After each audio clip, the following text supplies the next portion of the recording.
Hi there, welcome to the Costa Blanca here in southeast Spain. Now, in my last video, I showed you around the Costa Blanca South as a whole and tried to give you an idea of why it has become so popular with expats and retirees. This video marks the start of a series where I look a bit deeper at some of the locations within the South Costa Blanca, starting here in its most southern municipality, Pilar de la Horadada. In this video, I'm going to start out by taking around the area and showing you all of the things which it has to offer. And then in the second half, I'm going to take you out to look at some property, starting from about 100,000 euros and ranging all the way up into golden visa territory. The last property out of those which I'm going to show you is absolutely stunning. Make sure you stick around and see it. Pilar de la Horadada is the southernmost municipality of the Costa Blanca, right on the border with the region of Murcia. There are three distinct parts of the municipality: Torre de la Horadada on the coast, the town itself, Pilar de la Horadada, and then Pinar de Campoverde, a former urbanisation that it was incorporated under the town hall in the 1990s. Torre de la Horadada, which is named for its watchtower, has grown significantly over the last 20 years. It has fantastic beaches all the way down the coast from neighbouring Mil Palmeras to the natural, peaceful beaches of Playa de las Higaricas in Almajon. Torre has a lovely town square, a kind of Villa Martin style centre at Pueblo Latino, great promenades to walk along, and a marina that's about to undergo a €6 million refurbishment. There's plenty of open public space and some really interesting modern architecture too.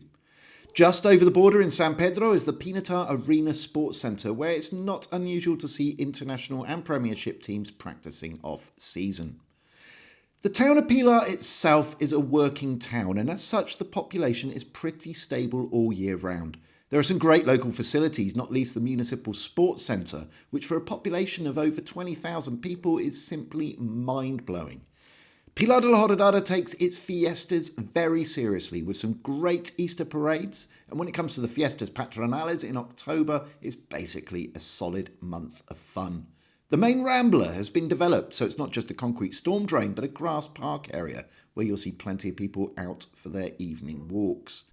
Up until 1986, Pilar de la Horadada wasn't a municipality in its own right. Rather, it fell under the jurisdiction of Orihuela. And that's really significant because when the boom years came, 10 or 15 years later, Pilar had its own town hall and its own planning department. The people who work in that planning department have to live with the consequences of their decisions. Also, Pilar's a relatively small municipality and there's large amounts of active farmland, so building land is relatively scarce. As a result of it, here in Pilar, we have seen a far greater emphasis on effective town planning, infrastructure and sustainability, and that's really evident when you look around the area. Heading inland, you will pass the par 72 18-hole Romero golf course with its infamous island green on the 18th hole. And then finally, the village of Pinar de Campoverde is set about 400 feet above sea level in the foothills of the Sierra Escalona Nature Reserve. The original urbanisation was conceived in the late 1960s as a rural haven with wide roads, individual villas on a minimum of an 800 square metre plot. It grew steadily over the next 30 years or so, resulting in a fairly unique, spacious residential area interwoven with nature reserves and woodland. With the boom of the late 1990s, the urbanisation was extended with a distinct area that is locally known as New Campoverde. The newer part is again made up largely of detached properties with some terraced and low-rise apartments too.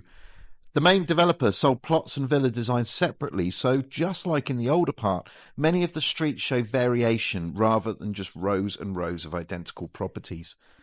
There's everything you need in the village: doctors, pharmacy, supermarket, a small petrol station, satellite office from the main town hall with English-speaking staff and an ambulance base. There's an excellent sports centre, a municipal pool, and as with the whole of the Pilar area, the municipal upkeep is better than anywhere else I know. Okay, so we've had a good look around Pilar de la Horadada and everything that the municipality has to offer, but if you wanted to buy a property there, how far would your budget take you? To answer that question, we're going to look at a series of properties, starting here at €110,000 and moving all the way up until we hit golden visa territory. Remember, every property in Spain comes with taxes and fees on top of the purchase price. To know more about that, check out this video And also remember, if you ever think about buying a property in Spain, you must have proper legal representation, and I tell you all about that in this video. As we go through looking at these properties, I will be putting QR codes up in the corner that will take you straight to a page on my website with more information about the property. But bear in mind, this video hopefully will be on YouTube for many years to come. These properties may well be sold long before you get to see this video. The idea really is just to show you what is available at what price points. However, if this area does seem right to you, there is a list of local agents trusted by Spain Unfiltered on the website. Let's have a look inside. This townhouse has a large lounge with a separate kitchen and a downstairs bedroom. There's a master bedroom upstairs with an ensuite bathroom, and outdoors you have a porch and a terrace to the front. There's a first floor balcony and a rooftop solarium and a really lovely communal pool area which is surrounded by pine forest. Just around the corner, this detached villa is for sale for €175,000. In excellent upkeep with a lovely little front garden, this 2-bedroom villa has a large private solarium with a shaded pagoda. The communal pool is less than a minute's walk, and the local supermarket is about 100 metres from your front door. And how about if you'd like something brand new? Well, how about these apartments here in the town of Pilar de la Horadada? There's a large lounge with an American-style kitchen and 3 bedrooms. The master ensuite opens straight onto the terrace, and there's a further solarium up above. Now, this property is a resale and it's sold fully furnished for €235,000. However, the developer is still building the exact same model in the town, starting at a very similar price. If you want to be closer to the beaches, then this 3-bedroomed terraced villa in Torre de la Horadada is only 300 metres from the beach, and it's marketed at €245,000. On the roof, there's a private terrace with sea views which overlooks the communal swimming pool. Now let's up the budget a little further to take a look at this development of luxury villas being sold off-plan within the grounds of La Romero golf course. Unusually, these villas come with the option of either a private pool or a communal pool. All of the bedrooms have luxury ensuite bathrooms, and there is a further guest toilet downstairs. There's loads of light and space within the villas. All of the bedrooms have access to the outdoors, and there's a lovely solarium which looks towards the clubhouse. These villas are built to an incredibly high standard with modern sound and heat insulation, and being off-plan, there's a selection of different materials that you can choose yourself to personalise the finish. The villas are staggered so that every single one of them has a stunning view across the orange groves and towards the Mar Menor.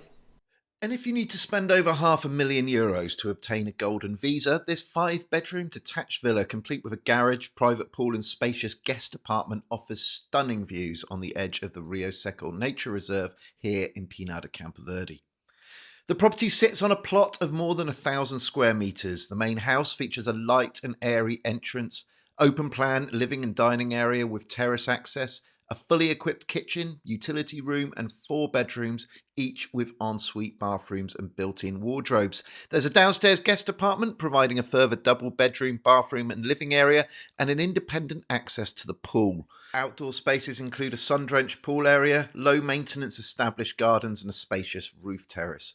High quality materials and luxuries like air conditioning, log burner and central heating simply add to the appeal of this lovely villa. Okay, so there we have it. We've looked at a range of properties at a range of price points, and we've looked all the way around this municipality. So it's time to sum up. I've known Pilar de la Horadada since I was a small child. I've watched it grow from a small agricultural town into what you've seen in this video. And I think up until a few years ago, the one word I would have used to describe Pilar is aspirational. These days, I don't think that word's fair. Pilar has made it. It has fantastic infrastructure. It has fantastic facilities to offer. And there's a real sense of pride held by the locals in their town. And I think that, combined with these beautiful natural environments, is what makes Pilar de la Horadada one of the top destinations on the Spanish East Coast. If you want to know more about the area, please check out my website, spainunfiltered.com. There's loads of information on there, and I've included a Google Maps with all of the locations which are featured in this video. So if you're in the area, you can check it out. Well, next video, we're going to go and take a look at Orihuela Costa, which is the next municipality up the coast from here. Please do, if you like, subscribe and make sure you check on that bell so that you get a notification when the video goes live. Until then, I'm James, this is Spain Unfiltered, and thank you very much for watching.